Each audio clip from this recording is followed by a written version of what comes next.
J'aimerais, si vous me le permettez, mes frères et sœurs, vous parler d'une erreur des plus récurrentes concernant le chapitre des signes de la fin des temps et leur compréhension. Des plus récurrentes parce que ces erreurs-là, on a l'occasion de les voir se manifester dans plusieurs signes de la fin des temps.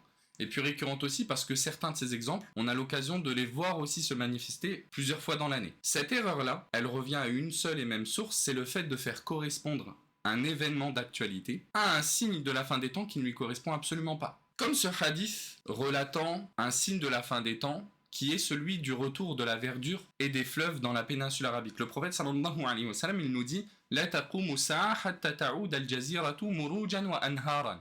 L'heure ne surviendra pas avant que la péninsule ne redevienne prairie et fleuve, rapporté par Muslim. Ce hadith-là, on a l'occasion de le voir partagé en masse, même de la part d'étudiants en sciences, après des épisodes de forte pluie dans la région. Le problème, c'est que personne ne les a précédés dans cette compréhension du hadith. Le hadith, il nous relate quelque chose de durable, un changement climatique durable, pas quelque chose de très ponctuel comme ces épisodes de forte pluie, quand bien même impressionnantes, dans lesquels l'eau s'accumule, il y a des inondations, dans les jours qui suivent, on a de la verdure qui pousse comme jamais, mais au bout de quelques jours, c'est fini, il n'y a plus rien. C'est pas ça que vise le hadith. Lui donner cette connotation-là, c'est faire dire au prophète sallallahu alayhi wa sallam ce qu'il n'a pas dit. Même si c'est pas fait sciemment, ça reste une forme de mensonge ou un partage sans science. Le prophète sallallahu alayhi wa sallam, il a mis en garde contre ça. Man kadhaba alayya muta'ammidan falyatabawwa maq'adahu minan nar. Celui qui ment sur moi volontairement, qu'il prépare sa place en enfer.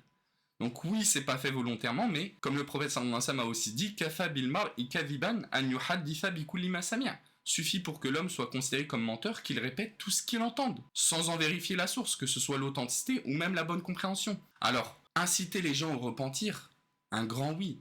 Faire prendre conscience aux gens que l'heure est relativement proche, sans la précipiter non plus, oui. Mais faire dire au prophète sallallahu alayhi wa sallam à ce qu'il n'a pas dit, ça c'est un grand non, quand bien même l'intention est bonne. Il n'y a pas besoin de dire que la fin du monde c'est demain pour les rappeler à Allah subhanahu wa ta'ala. Suffit de leur rappeler que la fin de leur monde à eux, elle peut survenir à chaque instant, sans aucun signe même. Et ça, ce n'est qu'un exemple parmi tant d'autres. Barakallahu fikum.